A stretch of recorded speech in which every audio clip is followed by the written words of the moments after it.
Welcome to the World Nomads podcast, delivered by World Nomads, the travel lifestyle and insurance brand. There's something about the islands here that touches people's souls. Hopefully we're making an impact in the world that people will stop killing and culling sharks. It looked like snot and it smelled bad, but then let that put you off. It was good for you. What else in the world you're going to see the condor 3 meters right in front of you? No, absolutely. There. I'm not sure if I want to see the condor 3 meters in front of me. So many things in our society that are throwaway, and we see those things on our beaches, on our coastline. Has anyone ever pooped themselves? Sometimes the Germans can come off as cold. I think it's important to remember what has happened, but also look forward to into the future and be positive about it. And that's, I think, what Germans are. It offers travellers the opportunity to teach English to children and experience the Panamanian... Oh, that's going to be hard. Speaking of teaching English... I've got to learn to speak it. We were all told that you can't take a leak into the river. You can't urinate into the river because there's a parasite that will swim up your urine stream. Yeah, Phil, you... An idiot? It's not your usual travel podcast. It's everything for the adventurous, independent traveller. Yeah, welcome to our latest episode. We're focusing on Indonesia in this one, and Phil tells me it's our 13th. Does that mean it's lucky 13th or unlucky 13th? The lucky 13th. Or podcast 12A, whichever you prefer if you're superstitious. Well, I do like that. You know they don't have a 13 in some lifts. Oh, or some hotels, they don't have a 13th floor. Oh, 13th floor, really? Yep. Too unlucky. People don't want the rooms, so they sit empty for too long and they can't fill them up. So wow, I wonder why I haven't noticed that. It is in actual fact still the 13th floor. Well, It's just called 14. But somehow we convince ourselves. That's it. Well, we had some feedback on our last episode, which was number 12, firmly number 12, on South Korea. Do you want to share that? Yeah. Sarah, who featured in the podcast about her 20-month-long honeymoon, which included a visit to South Korea, she commented, she said, I've been listening to the podcast since the first Croatia episode and I love it. I'd been trying to find a travel podcast that I enjoyed and the topics, energy, oh, that's you, Kim, and interviews on the World Nomads podcast make this one so fun and informative to listen to. I'm beyond honoured to have been part of the episode, said Sarah. We were honoured to have you on too. Absolutely. What great feedback, and an update too on Sarah and Tim and their 21st century odyssey. At the time of recording, they were in Fiji, having just left New Zealand. So they're having a ball. I don't think they've had a fight yet. 20 months. Yeah. 20-month honeymoon. All right, let's get into it, Phil. Tell us a little bit about Indonesia. All right. It's a long chain of islands that sits in between the Indian Ocean and the Pacific Ocean. It's actually the world's largest island country with more than 13,000 islands. Actually, I don't think they know the full number. I've heard everything between 13,000 and 17,000 islands. Wow. But one of those islands is one of the world's most popular island destinations, Bali. Yeah, thousands of islands to choose from, though, as you mentioned. We'll catch up with blogger Anthony. He's known as the Travel Tars. And he touches on a few of those must-see places you won't find in the guidebook. So, obviously, some of those 13 to 17,000 other islands. That's it. Yeah. And we'll also talk to Alex about... Oh, Alex was a great chat. Insane guy. He was in Indonesia and he wanted to... you'll hear his story, but he was in Indonesia and he wanted to have one up on his brother. So he left and ended up being chased by headhunters in West-Papua, or Papua as he calls it. So, headhunters. Headhunters. Okay. We will hear his story. No, that's getting off the beaten track. That's way off the beaten track. And Audrey, who chats surfing in Indonesia with us. But Phil, your quiz question for this episode. Yes, okay. The question this episode, Kim, what colour's the Eiffel Tower? Top tip, it's repainted every 7 years and it's not always the same colour. Oh, well, that makes it hard. But what colour is it presently? Ah, okay, so in 2018, what colour is it? Correct. All right, the answer at the end of the episode. I figure there are two types of travellers in the world, Kim, those who go with friends and those who go it alone. Our first guest is in the solo travel camp. She visited 21 countries, including Indonesia, on 5 continents in a solo journey that lasted 28 months and began with a one-way ticket to India. What happened to her along the way changed her outlook on life and inspired her to be a life coach and the author of a book, Facing Freedom, which is available on Amazon. There's the free plug. Welcome to the podcast, Erin Donnelly. Thanks, Phil. Thanks for having me. Great intro. Thank you. What was it that drove you? I know a little bit about your backstory. So what was it that drove you to undertake this journey in the first place? Yeah, so I was 36, and I was coming out of my second divorce, and I was basically really unhappy. And I went through like this really kind of dark period of depression, and that was not the first time. And I really had this moment where I was looking at myself and my life and the choices I'd made. And I had this kind of moment where I realized I was the one causing the problems in my life. And I was just, I was tired of hurting myself and other people. And I really just decided I need to look at this and see what this is before I carry these patterns into the second half of my life. So was it obvious to you that travel might be the answer, that I need to go travelling, or was that kind of a consequence of all of this turmoil in your life? Yeah, it was sort of more of the turmoil. And I think it was more the need to just remove myself from my own surroundings and environment, just so I could, I felt like I couldn't breathe. So, I had been to India a couple years earlier on a yoga retreat, and that in itself was a real kind of fluke for me because I was not a traveler. I didn't grow up with a traveling family. I'd never traveled on my own before until this, the big trip we're talking about. But because I had gone to India those few years before, I really did kind of have this calling, and I just had this intuitive force that was telling me, you need to go back to India. So the initial plan was to tick off some sites and complete a bucket list, but something happened pretty early on. You met somebody pretty early on that changed that plan? Yeah. So, I did. It wasn't like an intentional thing, like I want to check things off a bucket list, but I realize now it was just part of my mentality. That's the way I was sort of groomed here. So it wasn't like an intentional thing. I must check off all these things, but luckily I did. I met a girl. She's actually from Sydney. She's the one I was visiting. So I met her on day 5 of my trip. Siggy is her name. And she turned out to be a really pivotal person, in my life overall, but just, at that time particularly because she had solo traveled before. She was like, babe, why are you so eager to go to a different country already? Just hang here and see what happens. Wait till, you'll know when it's time to leave. And I'm like, yeah, but it was also like a fear thing, Phil, honestly. I had this sort of perceived idea that, I have to pre-plan everything because that's going to keep me safe, because solo traveling as a woman, I was extremely frightened, Did it prove to be true, though? Really, they were all fears within my mind. I had all great experiences. It definitely caused me to question beliefs, my limiting beliefs. And I love this quote from Mark Twain. He says, travel is fatal to prejudice, bigotry, and narrow-mindedness, and many of our people need it sorely on these accounts. Broad, wholesome, charitable views of men and things cannot be acquired by vegetating in one little corner of the earth all one's lifetime. And I didn't even realize I held certain views that I held. It wasn't until I'm standing in the domestic security line in the Indian airport in the Delhi airport where I'm like, oh my gosh, I am freaking out right now. I'm the only Western woman in this line. And, I hadn't even left the airport yet and I was frightened. And, but yeah, it did. The world proved to be a good place. We do have to be smart. We have to be careful. Give us a bit of a rundown on some of the places that you've been to. Yeah. I think the most confronting was, India and Tanzania. But India, I think, was my favorite because there's just so much spiritual growth and unique experiences, and the culture is just so beautiful. Italy and Ireland, they were beautiful for, scenery and wine and just gluttonous wonderfulness with gelato and things like that. Indonesia was beautiful. I love the music and the culture and the rice paddies. Brazil was interesting. I was there for about 5 weeks, seeing a spiritual healer in the middle of kind of nowhere, Brazil.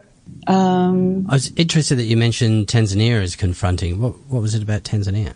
Well, we were just, now at this point I was actually traveling with someone. I had a romantic relationship with someone while traveling, and so he and I went together to Tanzania, and we were traveling in the southern part, in the very rural areas.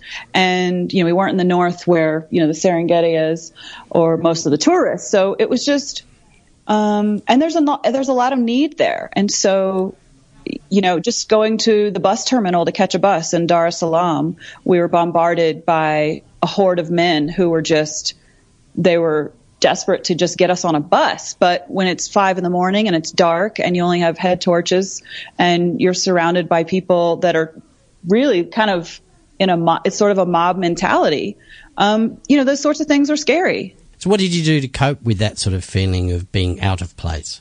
Well, you just sort of deal with it, but it's sort of like an emotional continual stress. I mean, and that comes with long-term travel too. I mean, I feel I should mention that. Long-term travel seems glamorous and wonderful, but it's actually quite exhausting because you're confronted regularly with the unknown, basically.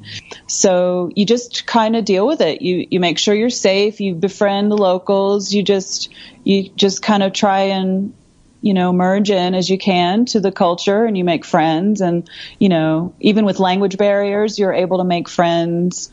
I had this one woman in Tanzania. She came up to me and, we couldn't speak at all, but she just walked right up to me on this dirt road and held my hand. And she walked with me for about 10 minutes and we held hands, and she tried to talk and I tried to talk, and of course it didn't work.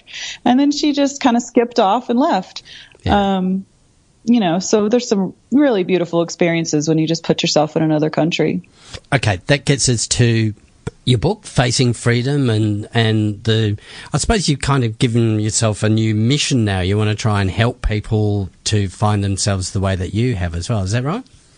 Yeah, that actually is. I'm really sort of promoting that people take this sort of inward journey so they find out who they are and so they can be the best versions of themselves. And do you think, traveling is a very large part of that? I mean, you could take this journey of self-discovery at home, I suppose, but do you think travel aids it, makes it easier to do that? I think it definitely does, because of just like the Mark Twain quote, when you step out of your own society, it's almost like, if you really observe it, you start to take on like this, anthropological job where you're sort of observing yourself in new cultures and then comparing back to your own country and saying, well, what is it that I like about what we do and what I don't like, how we handle things. So in that way, travel was the vessel to get me to see these things. The work can be done at home, and hopefully it will be, because, I think that's really an important cause and not everyone has the opportunity to travel. I think they can be linked, but they can be independent of one another. Give us some tips for, somebody else who may want to try and follow in your footsteps. What would you say to somebody who's going, I'm going to set off and I'm going to go for a long time. It's one way. I don't know when I'm coming back. What's your advice? I think one thing that's really important, and a friend gave me this advice, be clear with your intention when you leave. Why are we going? Why do we go? Now, there's many different reasons, but that's one advice, is to kind of check in with yourself. And for me, I understood that my staying in America was somehow running from myself. And so for me, traveling was the most direct, path back to myself. But that's not going to be the case for everybody. Pick a place you feel comfortable with. Pick somewhere you feel safe, where you can get a good start on your own. Great advice there, and a couple of things, Phil. Firstly, you and Erin share the same Mark Twain quote on travelling. That's right. Travel is fatal to prejudice. It goes on for much longer, but that's basically the crux of it. Secondly, we've got links to Erin's book in our show notes, but travelling on your own doesn't always go to plan, Phil, as you'll hear from World Nomads contributor Alex Hatton, who was chased by headhunters in a recent trip. Right, okay, yeah, so this was during my trek through the Balian Valley, and I met a really great guide. His name was Yesiah. There was some communication difficulty, and this was because his English was pretty broken, so it took me a while to establish with him, but I didn't actually have a huge amount of money, and I wanted to make as much progress as I could. So on day 2, he basically said to me, would I like to take a shortcut? And up to this point, the trekking had been pretty easy, and I thought I could do it, and it would be no more challenging than it had been up until that point. So I said, yeah, let's go for it. And this was actually just after we had finished climbing over this really rickety bridge with these streaming rapids below us. And it became very quickly apparent that the way we were now going to go was going to get a lot harder, a lot quicker. So we kind of veered off the path, and we ended up climbing up about maybe 700 or 800 feet of rainforest. I remember at one point I actually looked on Maps.me to see where we were, and it was just a great big green splodge that said jungle, and there was literally nothing else around for miles to see. And this was at this point, this was me, Isaiah, and his friend, whose name I never actually got told. Basically, on the day that we left, Isaiah rocked up with this young lad in tow who didn't speak any English and just introduced him as his helper. And I never really found out why this young lad came along with us. I actually think it was just Isaiah doing him a bit of a solid and getting him a bit of extra paid work. And I think it was on the assumption that if anything went wrong, there was an extra pair of hands. Yeah. But as it actually turned out, it was the helper who had to watch out the most, because after we got to the top of this hill, we kind of very quickly descended back down and back into the jungle, which is quite disappointing for me after having spent half a day climbing up it to very quickly see all our progress get lost. The view over top was pretty phenomenal, actually. Like, it was literally like stepping back in time and seeing something before man had even been around, like in every single direction for as far as I could see. It was just like jungle. So it was really impressive, and it was well worth the climb, which was great. And we sat up there for about 20 minutes, chain smoking cigarettes. There's not any alcohol in West Papua, which I only found out when I got there. It was a horrible shock. After like a long, stressful journey to get there, I went to the bar that had all these spirits behind. I was like, give me your cheapest drink. And we're like, nah, this is all decoration. We can't serve you alcohol. No! So we climbed back down the hill, and by the time we got to the bottom, and after several hours of literally hacking through this rainforest, beating lots of innocent plants to death to make our way through it was getting pretty dark. And quite suddenly, I turned around and realised that the helper was actually, he had vanished. And I was like, Isaiah, where's your guy? And he looks at me, and we had about 10 seconds to exchange a quite nervous glance. And in my head I was thinking, what hazards even are there in Papua jungle? Like, is there quicksand? Are there deadly animals? I honestly had no idea. It had only been a last-minute decision to even go there, like a couple of weeks before, so I hadn't really done much research. From where then, but Alex? Sorry? From where? What's that, sorry? From where was it a last-minute decision? So I was in Bali at the time. Ah, okay. And it was pretty much a drunken spur of the moment decision. I was in a big group of people at a hostel, and I was staring at a map of Indonesia, and I was thinking, where's the craziest place I could go? Oh, West Papua. I don't really know much about that, but every time I hear people talk about it, I'm like, yo, West Papua, the last frontier, I go there.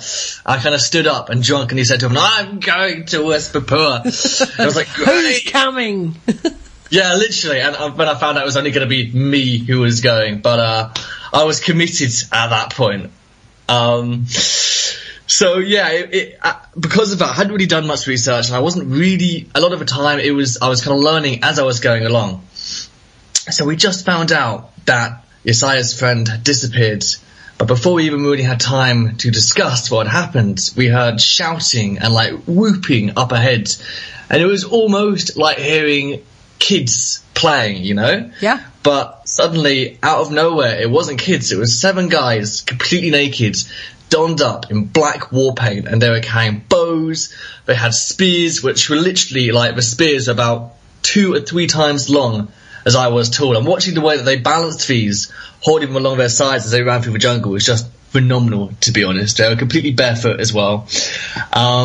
They screeched to a stop in front of us, and what I could never quite forget is the way that one of them in particular looked at me, and he was quite young, and his mouth kind of like hung open in amazement, like he'd never seen a Westerner before. And I was just standing there quite awkwardly. I like tried to give him a wave, like hello. Look as how are you going? Yeah, literally. And when we all turned our attention to Isaiah and started to talk to him in Papuan, so I had at this point absolutely no idea what was going on, and the talking kind of deteriorated into shouting, and suddenly the conversation came to a complete stop, and they went tearing off past us and disappeared into the jungle. And I remember watching them as they went, thinking, wow, if one of those guys was chasing me, he'd catch me in about 10 10 seconds. Like, there's just no way I could outrun that. But when Josiah, who up until this point had always been a really chilled out, friendly guy who was always laughing, who was always smiling, like even when I would be exhausted, he would just be doing the splits over some perilous drop, like eating berries off some bush. As guides do. Yeah, as they do, you know, as a sign of a helpful guide, eating berries when you're almost falling to your death. But this time he looked really worried, and he looked at me and he said, "Now we have very big problem. My friend, he is from Yali tribe. They are at war with Yalis." And suddenly it came back to me that a lot of the guides I'd actually been speaking to before him had actually refused to go through this area because they said that fighting had broken out between some of the tribes, which apparently is a really common occurrence. But Isaiah had seemed very up for it, so I was like, okay, great. But now he was saying we had a big problem, and he said if they catch him, they will kill him because he's from the Yalis. And if they come back and they can prove that I was with him, and I was thinking, oh, shit, how are they going to prove that? Yeah. They will kill me. And then he said really casually, just as an afterthought, and then maybe they kill you too. And I was kind of like just standing there thinking, shit, this has gotten really serious all of a sudden. This has gone from being like just a difficult day's trekking to like maybe a life or death scenario. And I was just about to ask him, okay, so what do we do? Do we go back with the guide? And he took off and he went sprinting through the jungle. And I forced myself into a run to keep up, and I barely could. Like, up until that point in the day, he had always been waiting for me to catch up on everything, which is great. But now he was just sprinting, and I had my bag on my back. Earlier in the day, I'd actually picked up a fossil about the size of a dinner plate and put it in my bag. Yeah. The irony is, I saw it and I was convinced it would be worth loads of money, and I later found out it's worth nothing. But it was pretty heavy, as well as all my other stuff. So that was making me feel quite physically sick at this point. And we went tearing through the jungle. We crashed through a river. The main bit which actually cuts through the Balian Valley, it can go from anything from like about as wide as a stream to like really, really wide. But and we did that for about what felt like maybe an hour, and it was getting darker and darker the whole time. We went crashing through this river up to our waists. I was soaked at this point, and quite suddenly the jungle that we've been going through it disappeared around us, and we were out in a clearing again. And that was the strange thing about Papua. Like, one minute you could be right in the thick of jungle, and then the next minute it was almost like plainslands, grassy hills. Yeah. So we came out of the jungle, and in front of us was another mound. It wasn't as high as the one we'd climbed, and I looked up to the top, and I actually thought I could see smoke spiraling up towards the sky. And I was thinking, oh, maybe there's people at the top. So just as that happened, we actually heard quite a way back. We could hear shouting again, and Josiah turned around and he was like peering through the jungle to see what it was, and I was thinking, are they coming towards us? So as we heard them shouting again in the forest behind us, Josiah like started to burn. I was like, go, go, go, and we went tearing up this hill. There was actually a little track going up it, but we just sprinted up the side. We got about halfway up, we turned back, and when Josiah was looking again, and he was looking further back down the river to see if he could find something, I assumed, but he couldn't. I remember seeing him like shake his head kind of sadly, which made me think, oh, that's definitely not a good sign when that happens. And when he turned around and sprinted up to the top of a hill, and I remember chasing after him, getting to the top, and then literally collapsing onto my knees and kind of feeling like I was going to pass out. Like, that was probably, if we hadn't got there at that point, I was running on fumes by that. Yeah. Fortunately, however, at the very top of that hill, there was a fresh tribe of friendly people, and we suddenly found ourselves surrounded by kids, dogs, adults, and they were all looking very friendly. They were going, wah, wah, wah, wah, wah. And wah means welcome in Papuan. And Josiah looked really relieved, and he was like hugging some guy. And I was thinking to myself, oh, okay, so I guess we've made it. I guess we're safe now. Yeah, we're safe. Yeah, hooray! We've lived. Yeah. I was thinking, oh wow, this actually make a really cool article. When you said you went to Indonesia, were you with mates? I'd done a tour with my brother, Will, who is the broke backpacker, so he's pretty well known of the travel scene. He'd just done his first tour around Pakistan, and I went to help him out with that. And that was 3 weeks long. That was a great experience, but it was quite a lot of hard work. And after that, we were like, do you know what? We need to go somewhere chill and just unwind. So at the time that I had the idea to go to West Papua, I was with my brother, and I guess another reason that I decided to go, I was thinking, my brother has done so much cool stuff. I was thinking, how can I annoy him? How can I go somewhere that he hasn't been? I don't know. I'm going to go technically further east than he's ever gone, and that really pissed him off. So that was kind of one of the reasons I was inspired to go. What's next for Alex? Well, I've just got a job at Brighton Sea Life Centre. So I'm currently trying to earn some funds to go travelling, because after Papua and Nepal and Bali, I'm completely skint. Amazing story, Alex. You're a crazy guy. We'll share some great pics in our show notes, but right now it's time to check in with our world nomads. What's the best thing about travelling? I would say adventure, because we can, discover the world. Sometimes we think the world is just a small city where we live, but there's so much, different cultures around the world. And it's very interesting to know about it. You learn different language, you learn about different places, and you meet different people, different food. It's amazing. So where are you from? Richmond, Virginia. And how long have you been travelling for? Oh, man, I've been travelling about 2 years now. And what do you like about it? Honestly, going out on a limb, experiencing things. Throwing myself out there more than anything. A lot of people, when they travel, they worry about where they're going to stay. They worry about money and everything and safety. But, you just got to get out and just do it, honestly. All right. Checked in with our world nomads. Tick. Now time to check in with Phil and your travel news. Okay. There's been a lot of brouhaha, one of my favourite words, in Australia this week as the first non-stop London to Perth service begins. Perth, by the way, is one of the state capital cities in Australia on the far west coast. The excitement centres on the fact that the flight is scheduled for 17 hours and 20 minutes non-stop. One journalist on the flight knocked back the free business class ticket to see what the experience was like in economy. The verdict, like any other long-haul flight, only longer. By the way, it's not the longest scheduled flight in the world. Doha to Auckland in New Zealand is almost an hour longer at like 18 and a half hours. But if you were travelling from, you mentioned where Perth was, which is on Australia's far west coast. Yes. If you were travelling to take that flight from Australia's east coast, it's about a 4-hour flight. No, not wouldn't worth be worth it. No, it's a transcontinental flight. It's like travelling from New York to LA to catch a plane to go somewhere when you can do it from the east coast. So, but the English love Perth, so the it English makes love Perth. sense. Makes perfect sense. Okay, let's carry on. More news. A United passenger has scored the jackpot after being selected to be bumped from a Washington DC to Austin flight. $10,000 in free flight vouchers. Much better than being kicked in the head and forcibly removed, or being placed in the overhead locker and suffocating to death. Nice one, United. You're getting the hang of it at last. Or when in Australia, if we bumped up a flight, we get some vouchers for a drink of water and a sandwich. Nice. $10,000. $10,000 in flight vouchers. Wow. Very nice. She was on her way to a hen's party, so I don't know whether she got there or not. But with $10,000 in flight vouchers, would you care? Would you care? Anyway, have you embraced the sharing economy? Are you a Uber user and an Airbnb-er? So why not give Grabber a go? That's Grabber, Grab-R, no E, is an app that lets you sell spare space in your luggage to strangers. Ooh. What could possibly go wrong?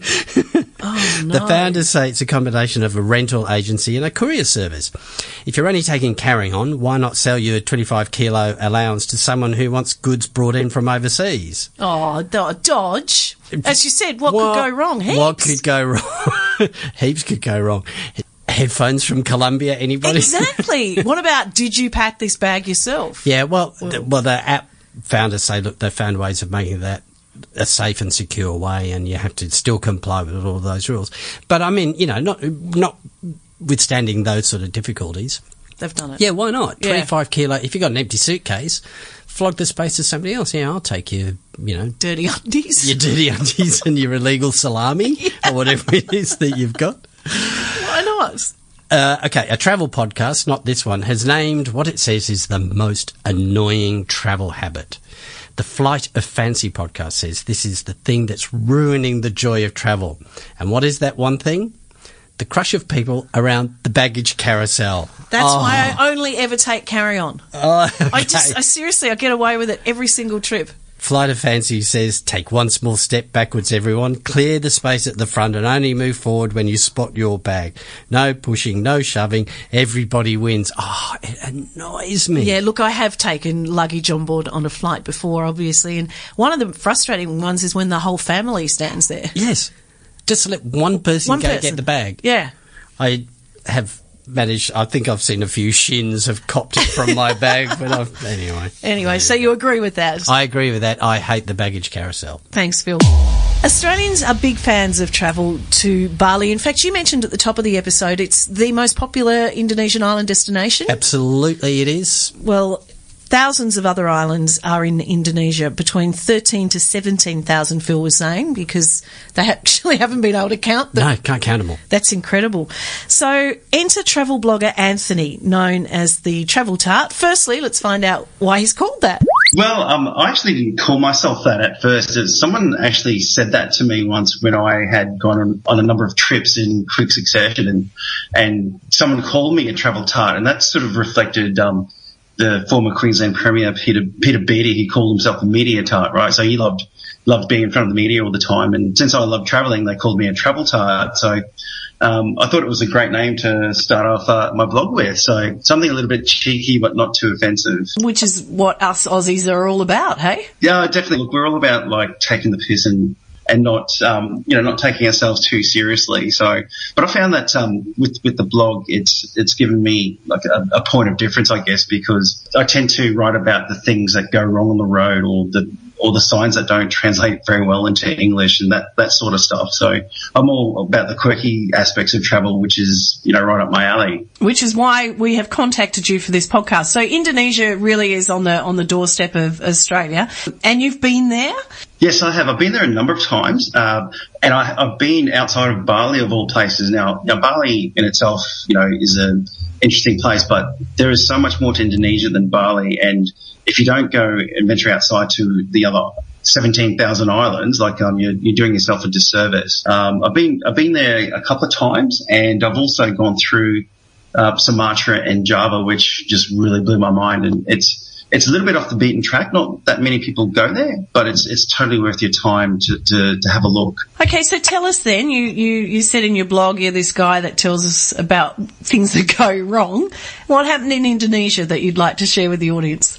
Okay, so I did a big trip it was about 9 years ago now, and it was in conjunction with it's called this thing called the Pesta Blogger Conference. So what that literally means, it means blogger party, and in Indonesia they're right into blogging, and there's actually quite a decent freedom of speech there, and people can blog about all sorts of stuff, including politics and travel and food and all sorts of things. Now I was invited to do a trip through Sumatra and Java and stay with people in different cities or blogger communities. And what was great about it, I got to see their world and how they lived. And the stuff they showed me, there's no way in the world I could have got this out of a guidebook or just by traveling on my own. And what I loved about it is that I was living what the locals were doing, and I just loved every second of it. The thing about Indonesia is that it's extremely culturally diverse. It's one of the most diverse places I've been to. So you could go to like one city, you could go from Banda Aceh to Pekanbaru to Palembang and in Sumatra, and then you head off to Java and you go to Bandung and Semarang and Surabaya, and each one has their own culture and it has their own cuisine and sometimes its own language. But just overall, like the people they're so friendly and welcoming, and it was one of the best trips I've ever done. What things did you pick up by living, inverted commas, with the locals? One thing I found is that the locals are like extremely accepting and tolerant.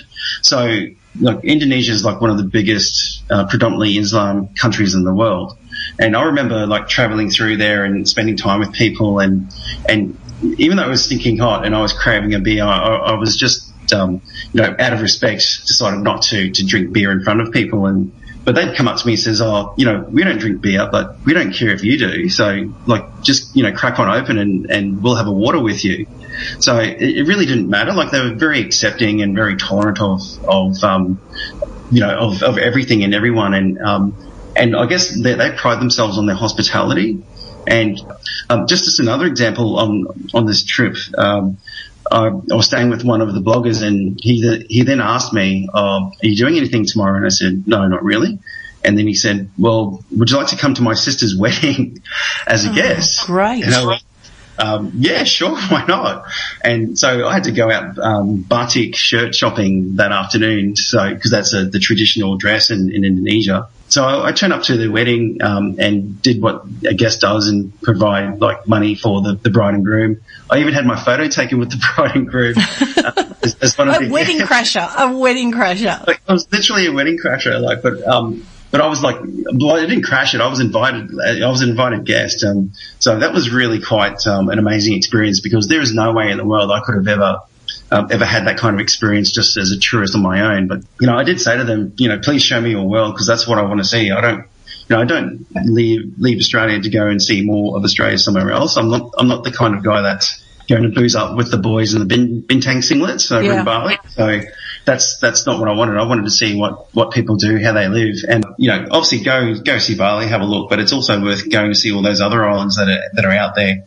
There's heaps more that I'd love to go to. I'd love to go to other places like Sulawesi and West Papua, all those areas. But you could spend ages in Indonesia just in that country alone, and it's like going to a different country in each island.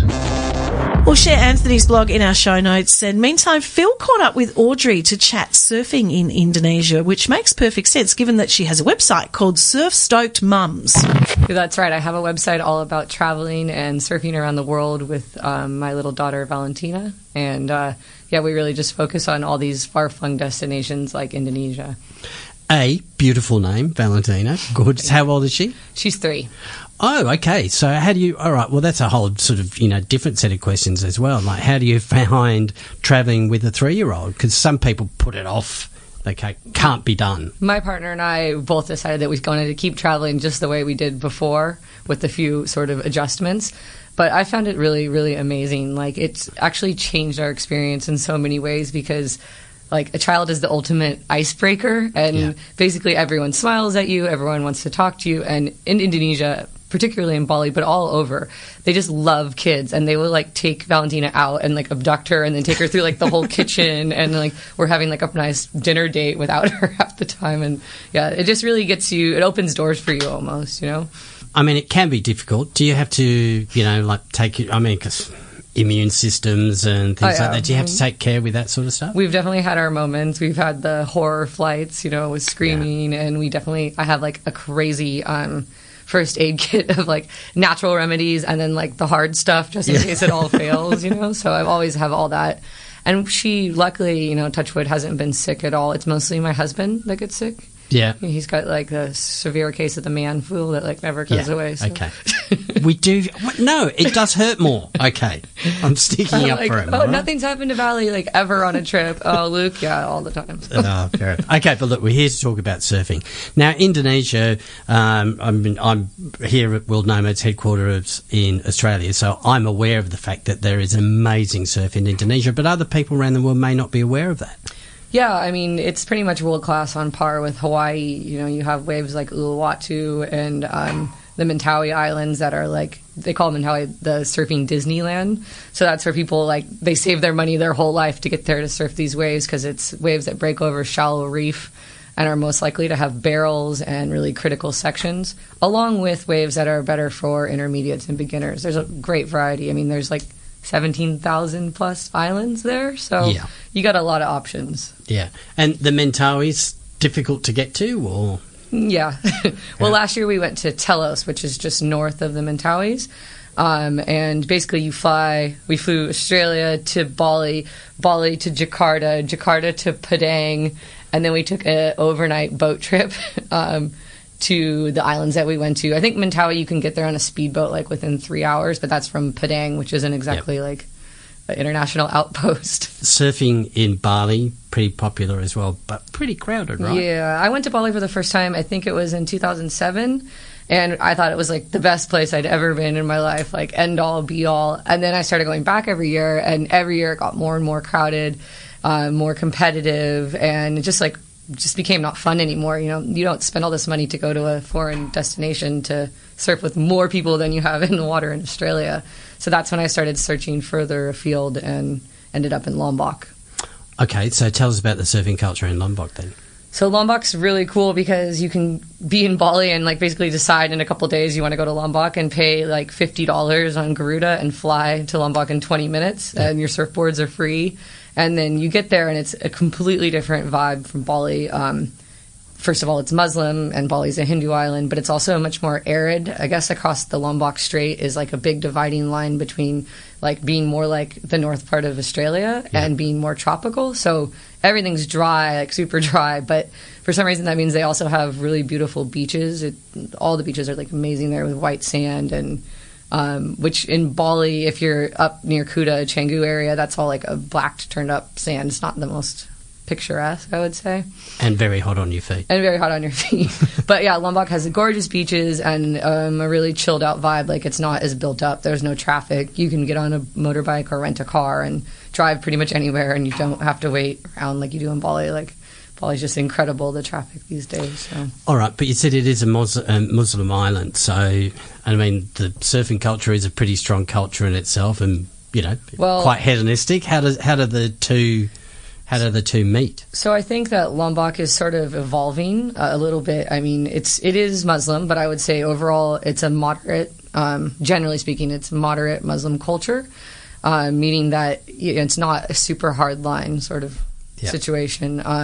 But there is a change going on sort of in the Kuta and the southern Lombok area that's sort of welcoming the beach culture. Not to say that you can like run around in your bikini on the street or anything, like you still have to be super respectful, but there are a lot of younger people that are saying, hey, like tourism's bringing a lot of money to our area, a lot of opportunities to people here, and also bringing all these new people, and they're becoming really good friends with, the Muslim people are becoming really good friends with Westerners and people from all over the world, which I've thought has, has been really cool to see, because when I first went there, it was a little more, it wasn't as welcoming and it wasn't as accommodating for so many travelers. And now they have like all these little beach bars and like startup things, and we've actually become pretty good friends with a Muslim family that lives there, and they're just super awesome, cool people. And what a like shift in perspective from what you would expect going to like a predominantly Muslim area. But Indonesia has actually taken a big initiative to continue to support Muslim national travel to Lombok. It's actually a big spot for other people from Indonesia to come. So there's that going alongside with like a Western surf culture, which is pretty unique. Like I don't think you see that anywhere else in the world. But what can we find on your website? Oh, on my blog, well, I do a lot of destination guides to wherever I go. So most recently we've been in the Philippines. So we went on a surfing trip all over the Philippines. So we just did that. And then I have a lot about Indonesia because I've spent so much time there.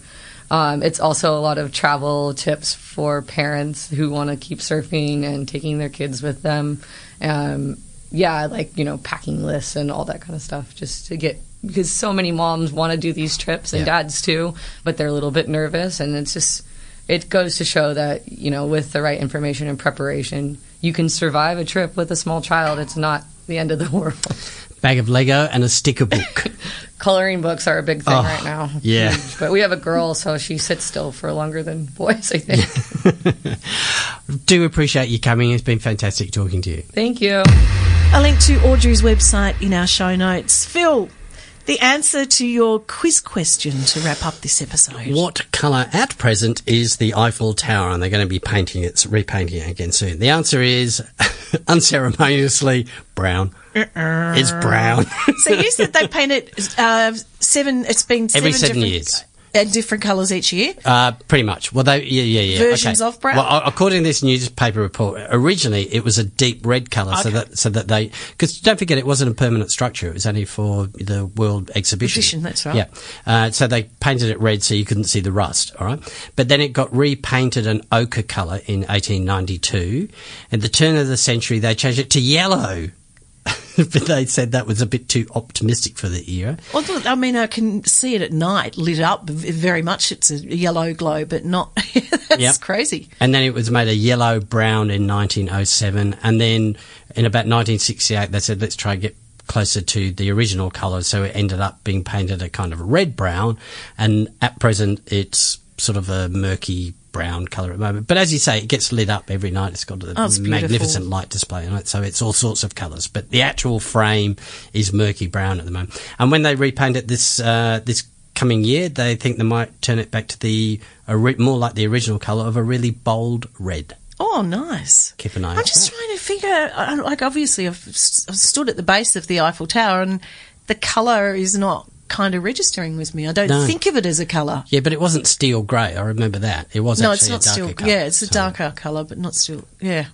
Anyway, there you go. That's a good Pay attention next time you're at the Eiffel Tower. Yeah, I will do that. Well, that wraps up our episode on Indonesia. Please subscribe, rate, share on iTunes, Google Play, Stitcher. You can find us on Spotify and iHeartRadio, and contact us by emailing podcast@world-nomads.com. Next, our featured destination is... Tanzania. Straight away, we've got an issue. I say Tanzania. Yeah, but I'm an idiot and I say Tanzania.